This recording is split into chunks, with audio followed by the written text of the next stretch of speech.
First at 4, we need the rain, and boy, are we going to get it. Just find out how much of a soaker we're in for Friday morning's commute. Karen? Also first at 4, we're tracking reports Governor Whitmer is changing her payment plan for that controversial Florida trip. Plus, she's a vaccine millionaire with a very recent connection to Michigan. What she has to say about big prizes that encourage COVID vaccinations. Hey, Paula. This CEO of a major Michigan-based bank hid a secret for many, many years. It's embarrassing. You wonder what people are going to think. Are they going to make fun of you? But today he's saying it loud and proud, and he explains why. Live from downtown Detroit, home of WDIV and Click on Detroit, Local 4 News First at 4 starts now. Good afternoon, everybody. I'm Karen Drew. First at 4, Governor Whitmer has a new payment plan for the Florida flight that's been causing so much controversy for weeks now. The Associated Press reporting Whitmer's re-election campaign will now pay for the flights to and from Florida because the company that supplied the jet can only accept payment from a campaign committee since it is not authorized to operate charter flights. Whitmer says she went to Florida to visit her chronically ill father, but the visit came during a time when she was discouraging Michiganders from traveling to Florida because of COVID-19. Several questions remain. Rob Maloney digging deeper on Local 4 News at 5. The Detroit Public Schools Community District has unveiled its plan to get students safely back into the classroom this fall.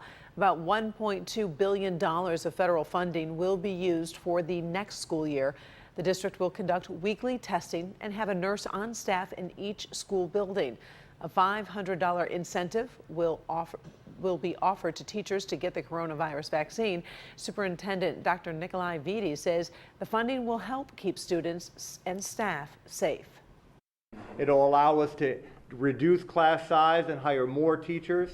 It'll allow us to hire more academic interventionists to work with students in small groups.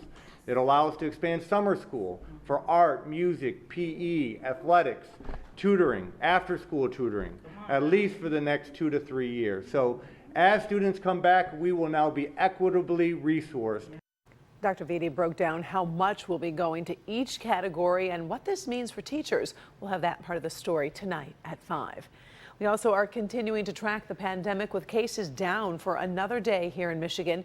Today, the state added 542 new cases.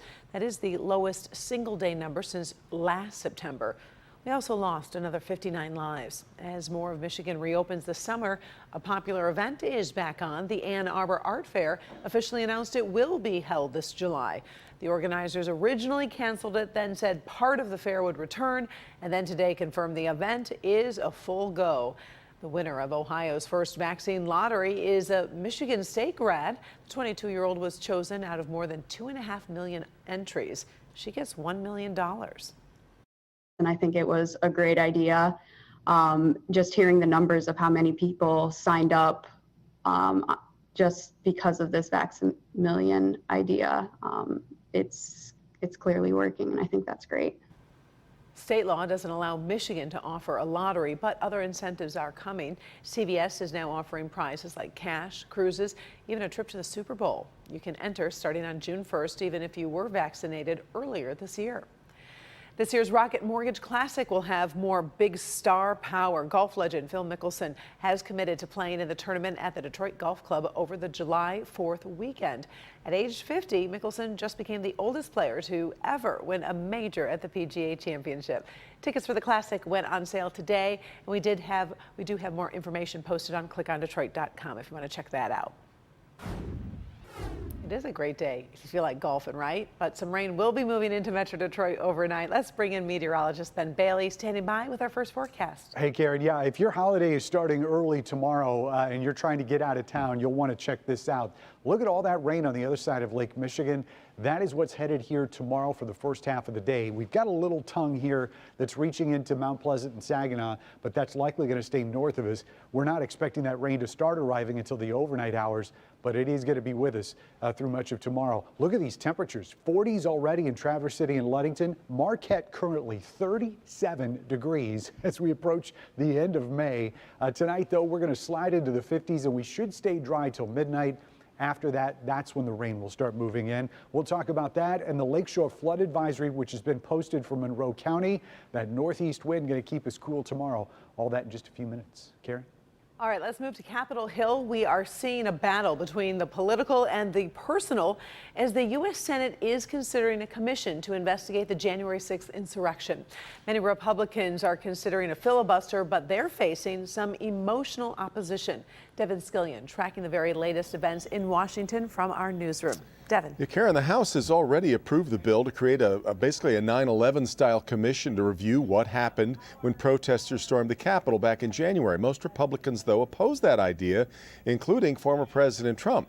Senate Majority Leader Chuck Schumer pushing hard to get a vote today to happen in the Senate. With that chamber split 50-50, Democrats need the support of at least 10 Republicans, though, before the bill could go forward.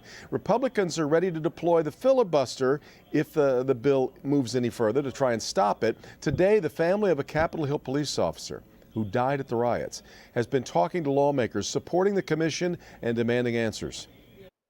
This is why I'm here today. Usually I'm staying in the background, and I couldn't stay quiet anymore. I think it's very disturbing that anyone would not want to support this. I mean, why would they not want to get to the bottom of such horrific violence? They are here today and with their families and comfortable because of the actions of law enforcement that day. Now, Republicans have a few reasons, they say, for opposing the bill, calling it partisan and arguing several investigations are already underway. So we'll keep you posted on the vote. Again, it could happen today. Meantime, another Metro Detroit man has been charged with breaking into the U.S. Capitol as part of that insurrection. We'll have that part of the story coming up on Local 4 News at 5. Till then, Karen, back to you. All right. Thank you, Devin. Police continue to look for a motive in the mass shooting at a California rail yard as the community remembers the 9 victims. Today, the Santa Clara Valley Transportation Authority honored the workers, reading each of their names out loud, followed by a moment of silence. They range in age from 29 to 63. Police say the shooter worked at the company for more than a decade and took his own life when police arrived. They also believe he fired 39 shots and appeared to target some victims. The city is planning a vigil for the victims tonight. The CEO of one of the nation's largest banks is telling a personal story of pain and triumph. He hopes to help others overcome the shame and embarrassment often associated with a chronic illness. He's been talking to our Paula Tutman about this battle for months, and today he's sharing his story with all of us. And Paula, he is hoping to do some good here. Yeah, and Karen, get this. He actually credits his disease with helping him rise to CEO because he says he overcompensated at work, trying to hide this illness, trying to make sure that no one knew that he was sick. It actually helped him rise through the ranks, but he's acutely aware that's just not the story for everyone. Today, he is the picture of health. He works hard at work and hard at play, especially when grandchildren are involved. What are they gonna call that? But for years, Sandro Danilo, the president and CEO of Flagstar Bank, kept a secret. He thought people would make fun of him or think less of him because he has Crohn's disease. It's sort of an embarrassing disease to have because of the bathroom thing. But also, you're worried about what people will think. And particularly, from a career point of view, do people think you'll be able to really do the job, and will you be there when you need to be there? Crohn's disease is not new and it's not rare, but it is often misdiagnosed. I was first diagnosed with appendicitis. I had an appendix removed that didn't need to be removed, which ultimately also herniated, and I had to have another surgery.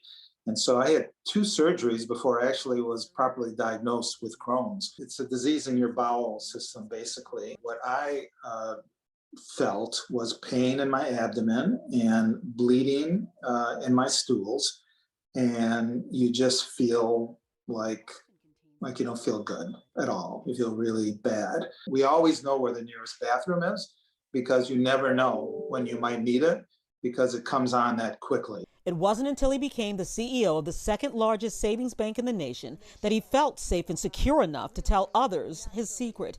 And he wants that to stop. He wants anyone with Crohn's to know they have the power to live life with this disease without embarrassment. They are not alone. And so he's embarking on a mission as something of an ambassador to tell his story, joining with the Crohn's and Colitis Foundation to speak out loudly in hopes others will get diagnosed, seek help, talk to others, and not hide anymore. The treatments that are available today are so much better, but it is a disease that we think can be cured, and we feel like we're getting on the edge of that. So it's important for those of us that have had it, that are in positions to have a voice, that we make our voice heard.